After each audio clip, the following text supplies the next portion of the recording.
नमस्कार, शाम के 5 बजने को हैं। आप देख रहे हैं दंगल। मैं हूं आपके साथ चित्रा त्रिपाठी। आप सभी का स्वागत है। देश के दो राज्य उत्तराखंड और बंगाल में इस वक्त सियासी हलचल जोरों पर है। उत्तराखंड को पुष्कर सिंह धामी के रूप में नया मुख्यमंत्री मिला है, तो बंगाल में ममता सीएम जरूर बन गई हैं, लेकिन उन्हें शपथ ग्रहण के 6 महीने के भीतर फिर से विधायक का चुनाव जीतना होगा। इसी को लेकर सियासी अटकलें तेज हो चली हैं कि जिस संवैधानिक संकट का हवाला देकर तीरथ सिंह रावत को गद्दी छोड़नी पड़ी है, आने वाले वक्त में ममता बनर्जी को भी कुछ ऐसी ही मुश्किलों का सामना करना पड़ सकता है। यानी अभी तीरथ सिंह रावत पर आया संकट ममता बनर्जी का भी सिर दर्द बन सकता है। संविधान के मुताबिक बिना विधानसभा या विधान परिषद का सदस्य चुने बिना केवल 6 महीने तक ही कोई मुख्यमंत्री या मंत्री अपने पद पर बना रह सकता है। साथ ही बताया यह भी जा रहा है कि कोरोना संकट के दौर में आयोग अभी चुनाव कराने के पक्ष में नहीं है। स्पष्ट है कोरोना महामारी इसी तरह ममता बनर्जी के उपचुनाव में भी बाधा बन सकती है, जैसा कि तीरथ सिंह रावत के साथ हुआ। तो क्या तीरथ सिंह रावत के बहाने ममता पर निशाना साधने की बीजेपी की ये कोई कोशिश है? राजनीतिक गलियारों में लगातार ये चर्चा गर्म हो चली है। ये दो अलग अलग तस्वीरें आपको दिखा रहे हैं। आपको बता दें, मई के महीने में 2 तारीख को रिजल्ट निकले थे। 4 तारीख को ममता बनर्जी ने मुख्यमंत्री के तौर पर शपथ ले ली थी हैट्रिक लगाते हुए, लेकिन उन्होंने नंदीग्राम से अपना चुनाव जिसमें हार का सामना करना पड़ा था। हालांकि भवानीपुर सीट से उपचुनाव लड़ने की उनकी अटकलें और मौजूदा विधायक की ओर से इस्तीफा भी दे दिया गया। लेकिन ममता बनर्जी को लेकर अब सवाल खड़े हो रहे हैं क्योंकि संविधान के जो नियम जो कानून तीरथ सिंह रावत के ऊपर लागू होते हैं, ममता बनर्जी के लिए भी वैसी ही स्थिति है। दोनों में किस तरह का फर्क है? बीजेपी की ये क्या कोई नई कोशिश है? पश्चिम बंगाल के लिए कई ऐसे सवाल हैं जिनका जवाब तलाशने की कोशिश इस दंगल में हम करने वाले हैं। कई खास मेहमान हमारे साथ जुड़ चुके हैं, उनका तारुफ आपसे करवा देती हूं। प्रेम शुक्ला जी, भारतीय जनता पार्टी के राष्ट्रीय प्रवक्ता, इस वक्त हमारे साथ जुड़ चुके हैं। पॉलिटिकल एनालिस्ट और टीएमसी सपोर्टर मनोजीत मंडल हमारे साथ मौजूद हैं। पीडीटी आचार्य, फॉर्मर सेक्रेटरी जनरल हैं आप लोकसभा के, वो भी हमारे साथ आपको टीवी स्क्रीन पर दिखाई दे रहे हैं। कुछ ही देर में मुकेश शर्मा, स्पोक्सपर्सन कांग्रेस पार्टी के भी हमारे साथ जुड़ेंगे। सबसे पहले आचार्य साहब, मैं आपसे ही शुरुआत कर लेते हुए, चूंकि बहुत सारे टैक्टिकल इस पूरे मामले में ऐसे पेच फंसते हुए दिखाई दे रहे हैं जिसको लेकर लोग जानना चाहते हैं कि क्या तीरथ सिंह रावत के साथ जो उत्तराखंड में हुआ वही स्थिति ममता बनर्जी के लिए भी बंगाल में बन सकती है? क्या हालात हैं? किस तरह से आप इसके बारे में हमारे दर्शकों को जानकारी देंगे? देखिए, तीरथ सिंह रावत को जो हटाया गया है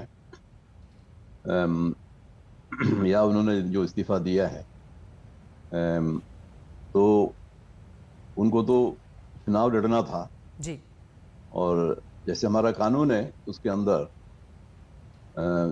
जब वैकेंसी होती है, कैजुअल वैकेंसी होती है, तो बाय इलेक्शन 6 महीने के अंदर करना होता है। वो एक मैंडेटरी प्रोविजन है। लेकिन उसमें एक एक्सेप्शन ये है कि वो कार्यकाल में सिर्फ 1 साल से कम रह गया है, तो उस वक्त इलेक्शन करना जरूरी नहीं है। ये नहीं कि इलेक्शन नहीं कराओ, इलेक्शन करना जरूरी नहीं है, वो मैंडेटरी प्रोविजन लागू नहीं होता। यही है उसका प्रोविजन। लेकिन किसी मुख्यमंत्री की इस तरह से गद्दी चले जाना, चुनाव नहीं होने की वजह से, ऐसा बहुत कम इतिहास में देखने को मिला है। तो इसीलिए बंगाल के मुख्यमंत्री को लेकर भी इस तरह के सवाल लगातार इस वक्त पूछे जा रहे हैं। देखिए, ऐसा है कि इन दोनों सिचुएशंस में थोड़ा सा फर्क है। एक तो ये है कि जो उत्तराखंड का मामला जो है उसमें वो असेंबली का कार्यकाल 1 साल से कम रह गया है, जबकि तो उस हालत में इलेक्शन 6 महीने के अंदर करवाना जरूरी नहीं है।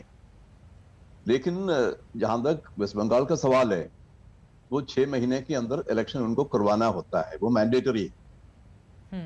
सेक्शन 151A के अंडर, जो रिप्रेजेंटेशन ऑफ पीपल एक्ट के सेक्शन 151A के अंदर 6 महीने के अंदर इलेक्शन करवाना जरूरी है।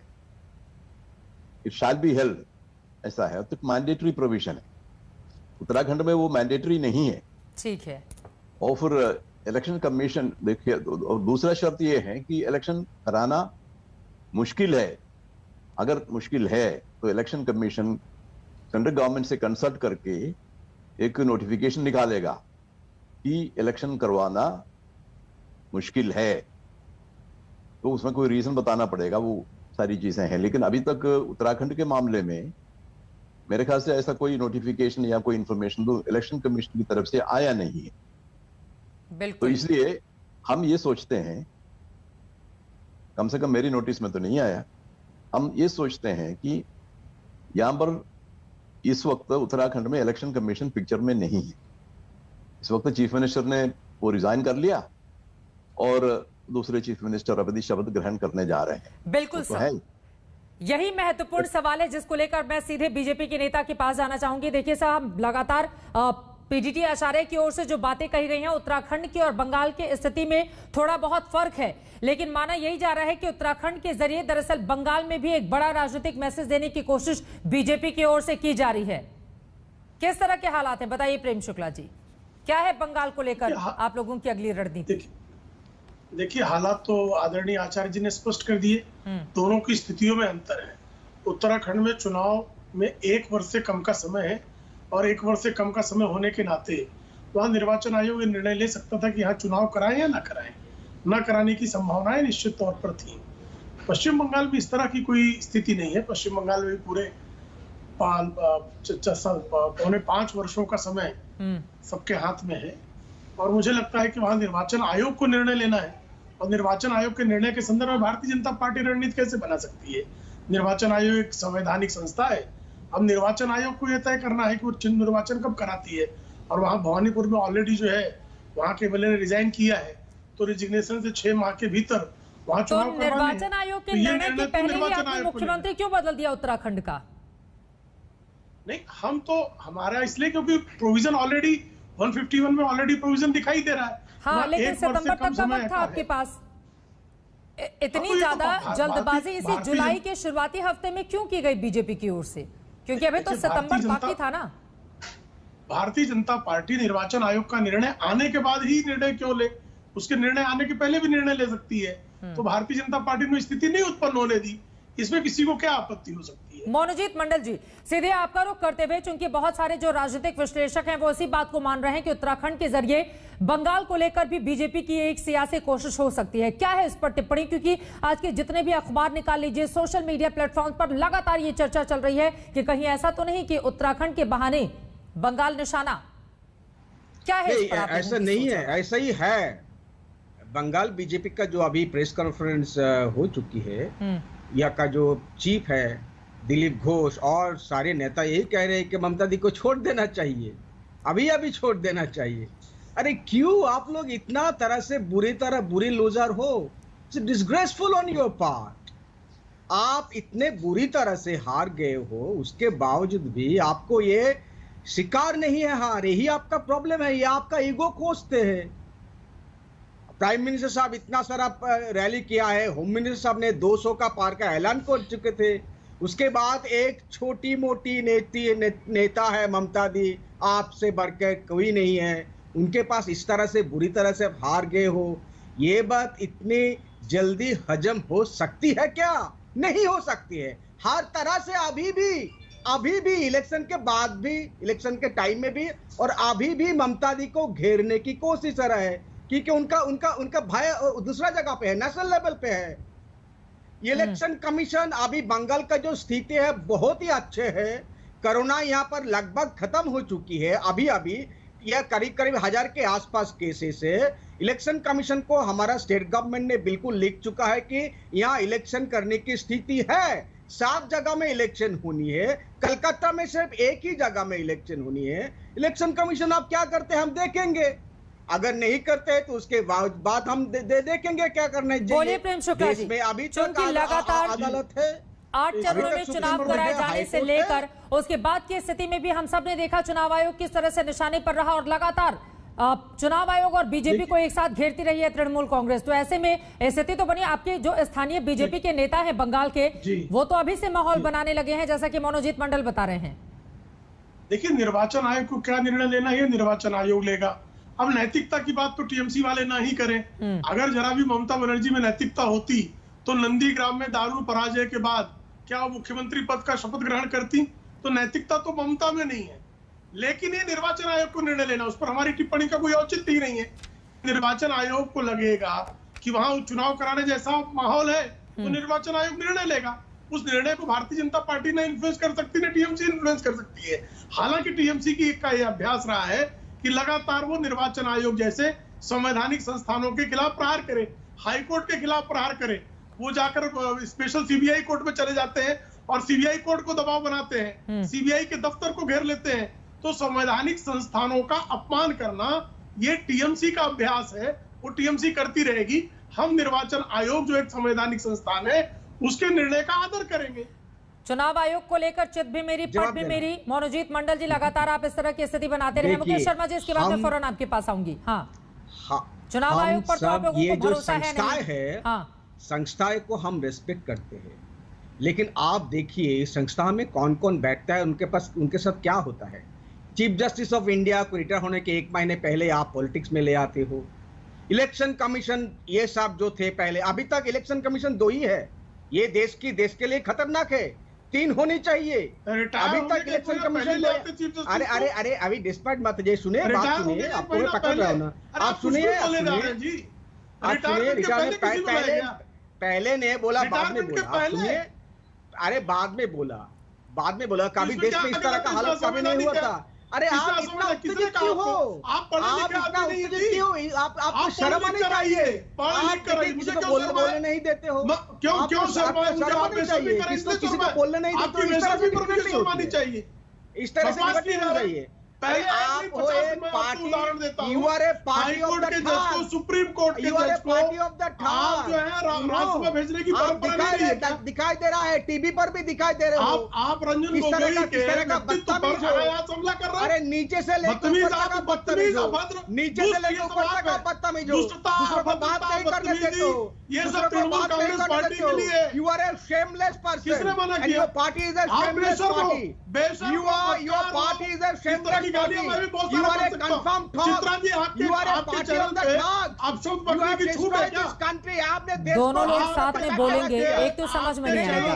और सर ये व्यक्तिगत, एक सेकंड, ये व्यक्तिगत टिप्पणी, 1 मिनट मेरी बात सुनिए, नहीं सुनिए। मनोजीत मंडल आपके लिए भी और प्रेम शुक्ला आपके लिए भी, ये व्यक्तिगत टिप्पणी दूसरे पर करना छोड़ दीजिए। ये व्यक्तिगत टिप्पणी करना छोड़ दीजिए सर। दोनों लोग बोलेंगे, समझ में नहीं आएगा। प्लीज प्रेम शुक्ला जी, एक एक करके अपनी बात करें प्लीज, एक एक करके। कोई अभद्रता की भाषा इस्तेमाल नहीं करेगा। पूरे दर्शक देख रहे हैं सर, पूरे दर्शक देख रहे हैं, करोड़ों जनता आप लोगों को देख रही है। कोई अभद्रता नहीं बोलेगा प्लीज, कोई व्यक्तिगत टिप्पणी नहीं। जल्दी से अपनी बात पूरी कीजिए मनोजीत मंडल। व्यक्तिगत प्लीज, ये इस तरह के शब्दों का कतई इस्तेमाल नहीं किया जाएगा। आपस में फोन करके लड़िए प्लीज। टेलीविजन चैनल पर पूरा देश आप लोगों को देख रहा है, कम से कम इतनी उम्मीद तो आपसे की जा सकती है। नहीं देखिए मैडम जी, अगर कोई इस तरह से मेरे को टोके, अगर मैं भूल भी बोलूं, अरे तो थोड़ी ना उतार। ठीक है, अब मेन मुद्दे पर प्लीज, मेन मुद्दे पर जिस मुद्दे पर डिस्कशन के लिए हम बैठे हैं सिर्फ उस पर बात करेंगे। नहीं, आप ये मेरे को नहीं कह सकते हो। मैं किसी को टोका नहीं, अगर टोके ये बदतमीजी होता है। डिबेट का एक हैसियत होनी चाहिए। आप टोके तो अच्छा है, आप सवाल कर, फिर से आ गया। अगर कोई गलत बोले, टोकने वाले को इतना एक्सपोज क्यों करते हो? टोकने पर बदतमीजी गालियां क्यों करते हो? मैं इनको भी गालियां बकूंगा चित्रा जी। देखिए अभी बोला बदतमीज है, उनको वो प्रमाण कर दिया, वो प्रमाण कर दिया बदतमीज है, वो प्रमाण कर दिया बदतमीज है, वो प्रमाण कर दिया बदतमीज है। कितना डिस्पैरेट है देखिए। बदकार है, बदतमीज है, सारी चीजें आपके साथ, सारी आप आपके साथ लुक्के हो। आप एक गुंडे की तरह बात करते हो, टीवी में एक गुंडे की तरह बात करते हो ना। प्लीज सर एक सेकंड, आप दोनों लोगों को यहाँ पर आपकी पार्टी का पक्ष रखने के लिए बुलाया गया है या व्यक्तिगत हमला करने के लिए बुलाया गया है? एक दूसरे पर अभद्र टिप्पणी नहीं। एक सेकंड मनोजीत मंडल प्लीज, एक दूसरे पर इस तरह की अभद्र टिप्पणी करके लोगों को क्या मैसेज आप देना चाहते हैं? मुकेश शर्मा जी प्लीज। मनोजीत मंडल, ये अभद्रता नहीं, बिल्कुल अभद्रता नहीं। मुकेश शर्मा जी, क्या उत्तराखंड के बहाने बंगाल निशाने पर है? भारतीय जनता पार्टी के लगातार इस तरह के सवाल खड़े हो रहे हैं। प्लीज मनोजीत मंडल। शुक्ला नहीं है, प्रेम चोपड़ा है। ये फिल्मों का प्रेम चोपड़ा है, गुंडा जैसा बात। मुकेश शर्मा जी, क्या दिख रहा है आपको बंगाल जी? मैं आ रहा हूं चित्रा जी। जहां तक सवाल उत्तराखंड का है, अब चिड़िया चुग गई खेत पछताए क्या होता है। तीरथ सिंह रावत जी ने जिस तरीके की टिप्पणियां की, फटी जीन्स को लेकर, अमेरिका को लेकर, कुंभ को लेकर, वो टिप्पणियां सारा देश देख रहा था। मुझे उन पर ज़्यादा टिप्पणी तीरथ सिंह जी पर नहीं करनी है। और ये 151 या 164, आचार्य जी ने बड़ी दुरुस्त बात कही है, ये 151 तो एक आड़ ली गई है। सच बात यह है कि जिस तरीके से तीरथ सिंह रावत जी ने किरकिरी करवा रखी थी, कोई रास्ता निकाला जा रहा था उनसे इस्तीफा लेने का, आज उनसे इस्तीफा लेकर उस इस्तीफे की आड़ में बंगाल की एक चुनी हुई सरकार को निशाना बनाना लोकतंत्र की हत्या के बराबर है। दूसरी बात यह है कि निर्वाचन आयोग को तुरंत अपनी संवैधानिक परंपराओं का निर्वहन करते हुए तुरंत भवानीपुर में बाई इलेक्शन को डिक्लेयर करना चाहिए। इसमें कोई राजनीति अगर मगर नहीं होनी चाहिए। ये संवैधानिक जिम्मेदारी है निर्वाचन आयोग की, और यदि ऐसा नहीं होता है तो निश्चित तौर पर देश के लोगों की उंगली निर्वाचन आयोग की तरफ उठनी लाजमी है, उसको कोई रोक नहीं पाएगा। मैं एक बात अवश्य आज कहना चाहूंगा चित्रा जी, क्षमा करना, मुझे आशा है कि आप निजी तौर पर अपने चैनल पर नहीं लेंगी। मुझे बहुत दुख है, आज बहुत कष्ट है कि उत्तराखंड का चीफ मिनिस्टर जो बीजेपी ने बदला है, जिससे बीजेपी ने इस्तीफा लिया है, उस पर चर्चा हो रही है सुबह से। लेकिन राफेल स्कैम जिसने फ्रांस से हिंदुस्तान तक तहलका मचा रखा है, आज फ्रांस से दिल्ली तक राफेल स्कैम की चर्चा सोशल मीडिया पर हो रही है, और नेशनल टेलीविजन पर राफेल स्कैम की चर्चा ना होना यह देश का दुर्भाग्य है। और मैं समझता हूं कि मीडिया को तुरंत प्रभाव से राफेल स्कैम पर चर्चा शुरू करनी चाहिए। ठीक है, जहां तक सवाल ममता जी आप का है, संपादक हैं हमारे, बंगाल की सरकार आप डिसाइड करेंगे कि क्या चलना है क्या नहीं चल रहा है। मुकेश शर्मा जी, हम लोग बताते हैं आपको कि विपक्ष को क्या करना चाहिए, कौन से मुद्दे पर सड़क पर आना चाहिए, कौन से मुद्दे पर नहीं आना चाहिए, आप ये डिसाइड करेंगे। और आप लोग कहां पर राफेल का मुद्दा उठा रहे हैं? ट्विटर पे? नहीं मुकेश जी, एक सेकंड, नहीं, अब सर किसी मीडिया की बात कीजिए, मेरे चैनल पे बैठकर बात कीजिए, तो जवाब तो मैं ही दूंगी ना सर। अब मैं मीडिया से इतर तो हूं नहीं। चैनल पर मत ले। नहीं मुकेश शर्मा जी, नहीं मुकेश शर्मा, जनरल बात मत कीजिए ना सर, मेन मुद्दे पर आइए जिस पर आप बातचीत करने के लिए आए हैं। हाँ, और आप इंतजार कर रहे थे कि 5 बजे जब आज तक पर मैं बैठूंगा तो मैं राफेल पर डिस्कशन करूंगा। राफेल स्कैम पर चर्चा ना होना है ना सर, भाग्य है लोकतंत्र का। हाँ, और विपक्ष कहां पे चर्चा कर रहा है? ट्विटर पे। विपक्ष ट्विटर पे चर्चा कर रहा है ना सर, तो छोड़ दीजिए इस बात को। मेरे पे मत आइए ना, आपने मीडिया की बात कही है सर, मैं मीडिया की ओर से पक्ष दे रही हूँ, लेकिन आपने चूंकि चुनी हुई सरकार को लेकर आरोप लगाए हैं बीजेपी पर, प्रेम शुक्ला जी इसका जवाब दीजिए। ठीक है सर, राफेल स्कैम पर चर्चा करानी चाहिए। ठीक है सर, आप लोग भी थोड़ा ज्यादा कीजिए, उसके बाद चर्चा भी हो जाए। ठीक है मुकेश शर्मा जी, अब जवाब ले लीजिए मुकेश शर्मा जी। ठीक है, छापों पर चर्चा कराते हैं, मीडिया को क्या चर्चा करना चाहिए इसके लिए आप आ जाइए मीडिया में, फिर है ना सर, फिर कांग्रेस पार्टी छोड़कर आप मीडिया में आ जाइए। प्रेम शुक्ला जी, मनोजीत मैं फौरन आऊंगी चूंकि उन्होंने बीजेपी पर सवाल खड़े किए हैं, इस वजह से मैं आपके पास आऊंगी। बोलिए प्रेम शुक्ला जी। मुकेश शर्मा ने जो सवाल खड़े किए हैं जवाब दीजिए। उन्होंने कहा है एक चुनी हुई सरकार को इस तरह से अस्थिर करने का प्रयास है भारतीय जनता पार्टी की ओर से, और लगातार इस काम को वो करती हुई चली आ रही है, पूरा देश इसको देख रहा है। क्या है इस पर आपका जवाब? देखिए, भारतीय जनता पार्टी कांग्रेस की तरह लोकतंत्र की हत्या करने वाली सरकार ने, कांग्रेस ने 90 से अधिक ऐसी सरकारों को बर्खास्त किया है जिन सरकारों के पास विधानसभाओं में पूर्ण बहुमत था। तो कांग्रेस के काल में नंबूदिरीपाद की सरकार 1957 से लेकर 2014 तक देखिए बीच बोल रहे थे। चित्रा जी फिर सीख रहे हैं, मंत्री नहीं बदल पाए। चित्रा जी सर एक बार आपने जवाब दिया, मुकेश जी प्लीज एक बार सुन तो लीजिए। छल्ली भी बोले, सुन लीजिए मुकेश जी, दो लोग बोलेंगे समझ में नहीं आएगा प्लीज, दो लोग बोलेंगे समझ में नहीं आएगा, नहीं चीख रहे हैं सर, चीख रहे हैं। प्रेम शुक्ला जी चुप कराएं, चुप है वो, जरा इनको चुप कराएं, चुप है वो, बोलिए जरा चुप कराएं। आप इतना बेशरम हो, ये अभी कैसा लगता है? शुरू कर दिया। चित्रा जी गालियां सुनने के लिए आया हूं मैं। सर आइए ना, आप अपने टॉपिक पर वो चुप हो गए हैं। प्रेम शुक्ला जी ऐसा बिल्कुल भी नहीं है, आप भी बोलेंगे, दो और लोग साथ में बोलेंगे तो मैं सबकी आवाज को अलग अलग कैसे कैटेगराइज कर पाऊंगी? Please sir Prem Shukla ji main मुद्दे पर आइए, मेन मुद्दे पर आइए प्रेम शुक्ला जी प्लीज। पर गालियां बकी जा रही, फिर कोई किसी को गाली नहीं देगा, मैंने सबके लिए मर्यादा तय करके रखी हुई है, सबके लिए मर्यादा तय करके रखी हुई है। देखिए 90 से अधिक सरकारों को बर्खास्त करने वाली कांग्रेस सारे के सारे विधायक दल को खरीदने वाली कांग्रेस, अरे छाछ संसद तो में बोले, नोट के छल्ली बदले वोट बोलती लेने है। वाली कांग्रेस छाछ तो बोले, छल्ली बोलती है। फिर चिल्लाए, अरे फिर शुक्ला चीख रहे हैं, जी, छाछ तो बोले, छल्ली बोलती है। ये जब अरे तर्क क्या नहीं होता तो लोग 1006 चीखते, में? जब तर्क आप समाप्त हो लोग जाता है बात तो करो लोग लोकतंत्र रेंकते की। जिस तरह अरे से रेंक देश रहे की हैं, कौन से राज्य इनका की सरकार रेंकना है? बता रहा जहाँ है पर कि इनके पास आपने तर्क नहीं खरीदने की है। कोशिश नहीं रेंक रहे हैं, रेंकना इसको कहते आपने हैं चित्रा कर्नाटक जी, में सरकार गिराई। इसको रेंकना आप क्या बात कहते हैं, करते इनके हैं? पास कोई उत्तर नहीं है। आज तो बोला, छल्ली बोलती 90 है। सरकारों को बर्खास्त अरे करने आप वाली, लोकतंत्र की हत्यारी, ढूंढ रहे हैं।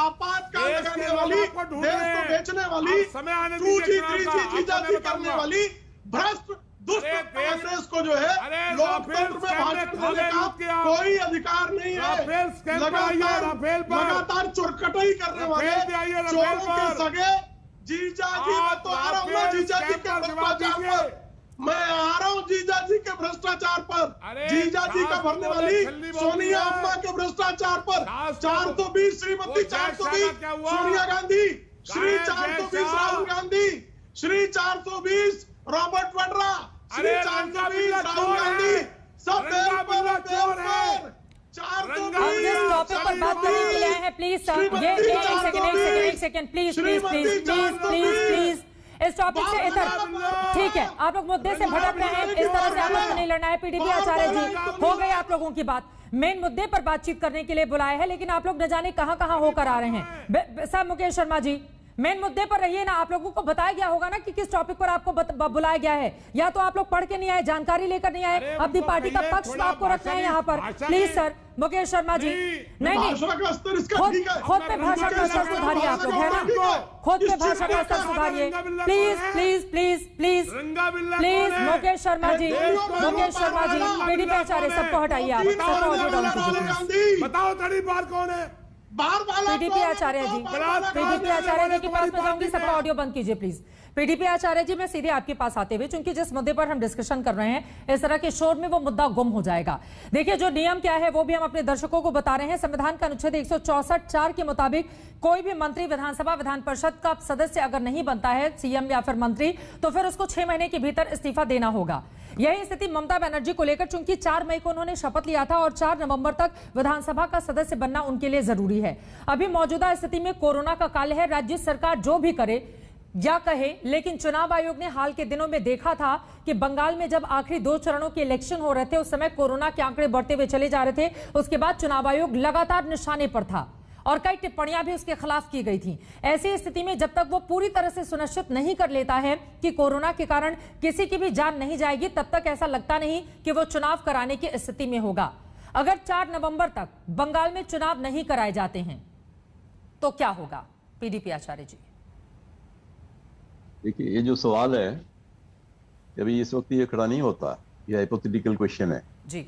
और नवंबर में क्या होगा, इलेक्शन होगा कि नहीं होगा, ये सब इलेक्शन कमीशन को तय करना होता है। जैसे मैंने कहा पहले, सेक्शन 151A के अंतर्गत इलेक्शन कराना जरूरी है। It is a mandatory provision, वो मैंडेटरी प्रोविजन है जिसके अंदर इलेक्शन कराना होता है। और जहां तक ये कोरोना का सवाल है, अब कोरोना जब उसकी पीक पर पहुंचा था, उस वक्त इलेक्शन हुआ था, सारे 5 स्टेट्स में हुआ था। बिल्कुल। ये तो बाय इलेक्शन है। खैर, वो चीज जो है वो तो इलेक्शन कमीशन को तय करना होता है। लेकिन कानून ये कहता है कि इलेक्शन कराना जरूरी है। जैसे मैंने कहा कि वेस्ट बंगाल और उत्तराखंड की स्थिति में अंदर है। वेस्ट बंगाल में अभी 5 साल बाकी है, तो वहां पर सेक्शन 151A जरूर लागू होता है, मतलब 6 महीने के अंदर बाई इलेक्शन करवाना होता है, वो मैंडेटरी प्रोविजन। तो इसलिए इलेक्शन होगा नहीं होगा, ये सारी चीजें जो है ना, अभी मेरे ख्याल से ये हाइपोथेटिकल क्वेश्चन है, इसका कोई जवाब इस वक्त कोई दे नहीं सकता। वो तो इलेक्शन कमीशन डिसाइड करेगा उसके टाइम पर। लेकिन कोरोना का हवाला देते हुए छोटा सा जवाब सा, अगर कहा जाता है कि अभी हालात इस तरीके के नहीं है, फिर देखिए, ऐसा है, कोई एक्सट्रीम काइंड ऑफ सिचुएशन है, कानून में उसका प्रावधान है कि इलेक्शन कमीशन सेंट्रल गवर्नमेंट से सलाह मशवरा करके अगर इलेक्शन कमीशन को लिखता है कि इस वक्त इलेक्शन कराना बिल्कुल असंभव है, उस हालत में वो इलेक्शन पोस्टपोन कर सकता है। मतलब 6 महीने का जो अवधि है वो लागू नहीं होती। तो लेकिन जो वो मौजूदा मुख्यमंत्री हैं उनके लिए फिर क्या स्थिति रहेगी? नहीं, उसके लिए वो तो अलग चीज है, वो तो इसमें कोई प्रोविजन नहीं है, इलेक्शन लॉ में कोई प्रोविजन उसके लिए नहीं है। लेकिन 164 आर्टिकल 164(4) में ये साफ लिखा हुआ है कि जो भी मिनिस्टर हो या चीफ मिनिस्टर जो भी हो, 6 महीने के अंदर वो सभा का अंग मेंबर नहीं बनता है या बनती है तो उनको 6 महीने के बाद वो मिनिस्टर नहीं रहेंगे। वो तो है, स्पष्ट है।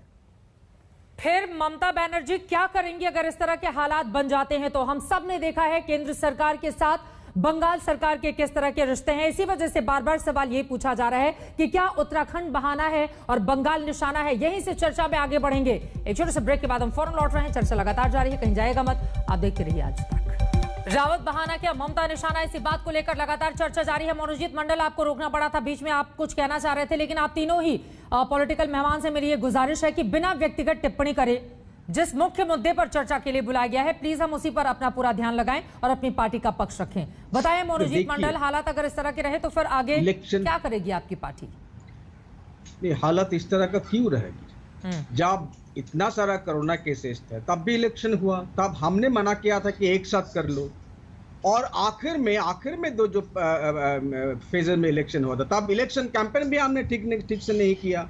इलेक्शन कमीशन का जो डिक्टेट हमने मान लिया था, लास्ट फेज में तो कोई कैंपेन ही नहीं हुआ।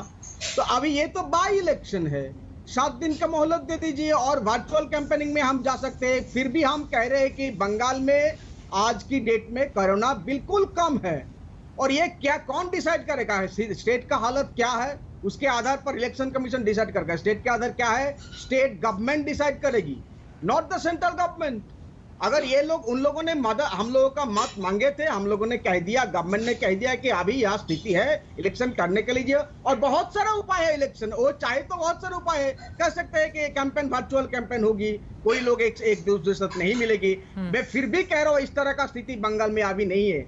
ये बीजेपी लोग डिमांड करता है म्यूनिसिपल इलेक्शन करो, अभी कर लो, क्योंकि सारा बंगाल में इलेक्शन होनी चाहिए। म्यूनिसिपल इलेक्शन सिर्फ दो तीन जिला में नहीं होगा, 2-3 जगह में नहीं होगा, सारा बंगाल में है, वो आप डिमांड कर सकते हैं। तो ये इलेक्शन क्यों नहीं? हम चाहते हैं अभी 1 महीने के अंदर इलेक्शन कर लो। अगर इलेक्शन कमीशन चाहे तो किए नहीं हो सकते, लेकिन अगर उनका बॉस कोई अलग है, वो किसी दूसरे को सुनते हैं, तो ये अलग बात है। हम देखेंगे क्या होते हैं। इलेक्शन बिल्कुल बंगाल में स्थिति है, बंगाल में कोई लॉकडाउन नहीं चल रहा है, कभी भी लॉकडाउन नहीं चल रहा, अभी तो बहुत सारे सब कुछ खुल गई है। बिल्कुल स्थिति है। इलेक्शन करना आप चाहते हैं तो 1 महीने के अंदर इलेक्शन हो सकती है, 7 दिन के मोहलत देके इलेक्शन हो सकते हैं, लेकिन उनका नियत क्या है हम जानते हैं। वो स्टेट गवर्नमेंट को बता देना चाहिए कब इलेक्शन करना चाहते हैं। ठीक है, और इसी के साथ एक आंकड़ा जल्दी से देते हुए यहाँ पर प्रेम शुक्ला जी सवाल का जवाब भी दीजिएगा। देखिए 26 अप्रैल को आखिरी 2 चरणों में जब बंगाल में चुनाव हो रहे थे, उसका आंकड़ा मेरे सामने है। उस समय कुल केस 15,992 आए थे, जबकि 68 लोगों की जान गई थी। अप्रैल 29 को आखिरी चरण के चुनाव में 17,403 आए थे कुल केस और 89 लोगों की डेथ हुई थी। जबकि 2 जुलाई का अगर मैं आंकड़ा यहाँ पर सामने रखूं तो नए केस जो है 1,422 सामने आए हैं, जबकि 23 लोगों की जान गई है। तो अगर इस तरह की स्थिति है तो फिर ऐसा माहौल बीजेपी के नेताओं की ओर से क्यों बनाया जा रहा है कि अब उत्तराखंड के बाद बंगाल का नंबर है? प्रेम शुक्ला जी, देखिए इसमें निर्वाचन आयोग को निर्णय लेना है, भारतीय जनता पार्टी के नेताओं को निर्णय नहीं लेना है। निर्णय निर्वाचन आयोग को लेना, और निर्वाचन आयोग परिस्थितियों के अनुसार अनुकूल निर्णय लेगा। निर्वाचन आयोग पर लगातार आशंका प्रकट करने का कारण क्या है? निर्वाचन आयोग पर आशंका कांग्रेस प्रकट करती है, निर्वाचन आयोग पर आशंका टीएमसी प्रकट करती है। हम तो निर्वाचन आयोग पर आशंका नहीं प्रकट करते हैं, हम संवैधानिक संस्थाओं का सम्मान करते हैं, उनको निर्णय लेने दीजिए। मनोजीत मंडल, ये तो सच्चाई है कि निर्वाचन आयोग पर सबसे ज्यादा शंका आप लोगों ने ही व्यक्त की। मुकेश जी फौरन आ रही हूं उसके बाद आपके पास। देखिए, जब ममता दी को 1 दिन के लिए बैन किया गया था, क्या कारण थी? माइनॉरिटी कोई रिलीजन देश की नहीं है, संविधान ने कह दिया है और सुप्रीम कोर्ट की जजमेंट भी है। और उसी के 4 दिन बाद जो सब कहते, जो चीफ इलेक्शन कमीशन थे, वो उनको आप गोवा का गवर्नर बना दिया। लेकिन फिर भी हम मानते हैं संस्था है, संवैधानिक है, ये संस्था को हम मानते हैं, रेस्पेक्ट करते हैं। हम अभी भी मानते हैं। ममता दी को पहले जिता दिया और उसके बाद हरा दिया। 5 बजे तक ममता दी जीत रही थे 1,500 से ज्यादा वोट में, और 6 बजे वो पूरा रिवर्स हो गया। और अभी जब कोर्ट में हम गए, कोर्ट में भी ठीक से मामला नहीं चल रहे, फिर भी हम ये संवैधानिक संस्था को मानते हैं और मानते जाएंगे। लेकिन आपको भी पता है, देश की सब नागरिकों को पता है कहा ये संवैधानिक संस्था में किन किन लोगों को बिठाया जाता मतलब है। ये तो अजीब सी स्थिति हो गई। तो क्या फिर नंदीग्राम में ही 5 बजे तक हालात अलग थे और बाकी जगहों पर हालात अलग थे, और फिर बीजेपी ने अपने पक्ष में पूरा का पूरा मतदान कर लिया, और सिर्फ ममता बनर्जी पर ही क्या चुनाव आयोग ने बैन लगाया था? क्या बीजेपी के अध्यक्ष के स्थानीय अध्यक्ष के ऊपर बैन नहीं लगा था? क्या बीजेपी के तमाम दूसरे नेताओं के ऊपर बैन नहीं लगा था? मनोजीत मंडल पूरी बात कहिए ना, अगर कहना ही है तो। ये मतलब सिर्फ अपनी ही बातें कहना कहा था। हाँ बोल लीजिए, आप ही से लेना है उत्तर, बोलिए ना। दिलीप हमेशा खुद को ही बताना कहां तक जायज है? सुनिए, दिलीप घोष को बैन किया गया है। लगातार वो वायलेंस पैदा कर रहे थे। वो जो बात कर रहे थे, ममता जी ने से बोला थे माइनॉरिटी लोग एक हो जाओ, तो माइनॉरिटी का मुसलमान होते हैं? कौन सी जगह में लिखा है माइनॉरिटी से मुसलमान होती है? माइनॉरिटी किसी धर्म का आधार नहीं है। ये अगर संवैधानिक संस्था को नहीं पता है तो हम क्या करें? और आपको पूछना चाहिए, एक चीफ मिनिस्टर को बैन कर देते हो, इलेक्टेड चीफ मिनिस्टर से, one of the popular leaders in the country. आप सिख से पूछोगे नहीं कि माइनॉरिटी कोई रिलीजन नहीं है, हिंदूज भी माइनॉरिटी हो सकते हैं? तो यही हम लोग बता रहे हैं, लेकिन फिर भी हम मानते हैं ये लोग ठीक से काम करेंगे, या हम लोग ठीक है। प्रेम शुक्ला जी जवाब दीजिए, लेकिन मनोजीत मंडल, ऐसा किसी एक मुख्यमंत्री के साथ एक राज्य में नहीं हुआ है, कई दूसरे भी एग्जांपल है, आप कहेंगे तो मैं दोहरा दूंगी, लेकिन प्रेम शुक्ला जी जल्दी इस पर जवाब दीजिए। मुकेश शर्मा जी उसके बाद में आऊंगी। जी अब चुप हो जाए तो मैं शुरू करूं। मिसकंडक्ट नहीं किया था, चुप हो गए, बोलिए प्रेम शुक्ला चुप हो जाए। हाँ देखिए किस तरह से झूठ बोलते हैं लोग, इसका उदाहरण किस तरह से टीएमसी के प्रवक्ता झूठ और लंबटता का सहारा लेते हैं। वो कह रहे हैं कि मुख्य निर्वाचन आयुक्त को गवर्नर बना दिया है गोवा का। किसको बना दिया है गवर्नर गोवा का? इससे बड़ा झूठ क्या हो सकता है कि मुख्य निर्वाचन आयुक्त को 4 दिन बाद गोवा का गवर्नर बना दिया गया। ये आज तक चैनल पर मनोजीत मंडल नाम के तथाकथित प्रवक्ता किस तरह से झूठ बोल रहे हैं, ये सबके सामने है। इससे बड़ा झूठ क्या हो सकता है? चित्रा जी आप बताइए, किसको गवर्नर बनाया गया? क्या सुनील अरोड़ा को गवर्नर बनाया गया है? वो मुख्य निर्वाचन आयुक्त उस समय थे। किस राज्य का गवर्नर बनाया गया? कब गवर्नर बनाया गया? तो आप कुछ भी बैठकर चैनल पर सफेद झूठ बोलने पर आमादा है। और दूसरी बात, मुसलमानों के बारे में, मुसलमानों का वोट मांगने पर, हिंदुओं का वोट मांगने पर रमेश प्रभु, सूर्यकांत महाडिक, अभिराम सिंह, 3 विधायकों को महाराष्ट्र के उनकी विधानसभा की सदस्यता सर्वोच्च न्यायालय ने छीन ली थी। आप जब भी धर्म के आधार पर वोट मांगेंगे तो आपकी विधानसभा की सदस्यता जानी चाहिए। यहाँ तो सिर्फ 1 दिन का प्रतिबंध लगा दिया, इस पर आप निर्वाचन आयोग के खिलाफ बातें कर रहे हैं। तो फिर सर्वोच्च न्यायालय के बारे में क्या कहा जाए? सर्वोच्च न्यायालय ने धर्म के आधार पर वोट मांगने पर रमेश प्रभु, अभिराम सिंह, सूर्यकांत महाडिक, इन 3 विधायकों की विधानसभा की सदस्यता छीन ली थी। ये इस देश के निर्वाचन का, जनप्रतिनिधित्व अधिनियम का जल्दी से मनोजीत, मुकेश जी आ रही हूँ। ये निर्वाचन आयोग के बारे में फिर आप झूठ क्यों फैला रहे हैं नेशनल टीवी पर बैठकर? देखिए पहले बात, वैसे किसी का नाम लिया है नहीं लिया है? नाम लिया क्या? उन्होंने नाम लिया, मैं किसी का नाम इलेक्शन कमिश्नर कहा इन्होंने। अरे किसी का नाम नहीं लिया, फॉर्मर चीफ इलेक्शन कमिश्नर के बारे में कहा। आप इतना उतल्ला क्यों होते हो? नाम नहीं लिया, नहीं किसी को गवर्नर नहीं बनाया गया। किसी का अरे आप बना झूठ बोले, पकड़ा क्या होता है? अरे किसी को, अरे आप झूठ के आधार हो, आपकी लंपटता पकड़ी गई। अरे जिनके बारे में बोल रहा हूँ, जिनके बारे में बोल रहा हूँ, आपकी लंपटता पकड़ी गई। डाले जिनके आपकी लंपटता पकड़ी गई, मेरे ऊपर केस डालिए। आपकी लंपटता पकड़ी गई सामने से। अरे देखिए आपका चेहरा जो है, अरे आप बेनकाब हुआ आपका चेहरा। चार्ज सीटेड वाले लोग बेपर्दा बुर्का फट गया आपके झूठ का, आपके झूठ का बुर्का फट गया। अरे बुर्का फट गया, बुर्का ना उनको इस तरह से डिफेंड करते हैं, इस तरह से डिफेंड करते हैं। आपके झूठ का बुर्का, लेकिन बीजेपी डिफेंड करती है। आपके झूठ का बुर्का फट गया। झूठ बोल रहे हैं आप, झूठे हो, झूठ। आप प्रेम चोपड़ा झूठ है, झूठ। आपका झूठ सामने आ गया। अरे बकवास करने के अलावा आपके पास कुछ नहीं है। बकवास करने के अलावा आपके पास कुछ शेष नहीं है। अरे आप प्रेम चोपड़ा मुर्गी छोड़ो, प्रेम चोपड़ा मुर्गी छोड़ो। प्लीज फिर आ गया आप लोग व्यक्तिगत टिप्पणी पर। प्लीज जिस मुद्दे पर बुलाया गया था, प्लीज ये व्यक्तिगत टिप्पणी छोड़िए मुकेश शर्मा जी, प्रेम शुक्ला जी और मनोजीत मंडल। मुझे तो आप लोगों की आपसी बहस में ना जिस मुद्दे पर बुलाया गया था, आप लोगों को सुनकर वो गाने की लाइनें याद आ रही हैं कि जाना था जापान पहुंच गए चीन समझ गए ना। मतलब किस मुद्दे पर बिठाया गया है? सारे मुद्दे लेकर आएगा, मेन मुद्दे पर बात मत कीजिएगा। मेन मुद्दे प्लीज मनोजीत मंडल, प्लीज एक दूसरे पर कोई भी व्यक्तिगत टिप्पणी नहीं। मुकेश शर्मा जी मेन मुद्दे पर बात करते हैं, मेन मुद्दे पर प्लीज। मेन मुद्दे पर।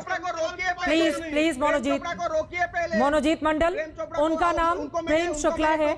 अगर वो भी आपका नाम बदल के कुछ बोलने लगे आपको कैसा लगेगा? अच्छा नहीं लगेगा ना। इसी वजह से उनका जो नाम है, उनकी जो पहचान है, उसी से आप संबोधित कीजिए। मनोजीत मंडल प्लीज, मेरी कोई प्रॉब्लम नहीं है, एक दूसरे का सम्मान करना सीखिए। मनोजीत, आपका भी उतना ही सम्मान है और मुझसे मत लड़िए। मैं यहाँ पर आपसे बहस करने के लिए नहीं बैठी हूँ। व्यक्तिगत टिप्पणी, व्यक्तिगत बहस, इस पर बहस के लिए नहीं आपको बुलाया गया है मनोजीत मंडल। प्लीज मनोजीत मंडल, मुकेश शर्मा जी, प्लीज प्रेम शुक्ला जी, आप किस तरह की भाषा का इस्तेमाल कर रहे हैं? मुकेश शर्मा जी जल्दी से बोलिए, अपनी बात रखिए। आप हाथ उठा रहे थे लगातार। झूठ फैलाने का काम करती है कांग्रेस पार्टी। प्रेम शुक्ला ये आरोप लगा रहे थे शुरू में, बोलिए इस पर। आ रहा हूं। अब मैं पहले आचार्य जी ने जो आर्टिकल 164 की बात की है, मैं उसकी तायद करता हूं। और निर्वाचन आयोग को निश्चित तौर पर जब यूपी में पंचायत के चुनाव हो सकते हैं, जब कोरोना पूरे यौवन पर था, आप भी बंगाल को कवर कर रही थी, उस वक्त चुनाव हो सकते हैं। तो आज भवानीपुर के अंदर 4 नवंबर नहीं, बहुत पहले ही निर्वाचन आयोग को चुनाव डिक्लेयर कर देना चाहिए, मेरा स्पष्ट रूप से मत है। दूसरा मेरा ये कहना है, मनोजीत भाई बड़े अच्छे वक्ता हैं और पंडित जी शुक्ला जी तो खैर कमाल के वक्ता हैं, उनका तो जवाब नहीं है साहब।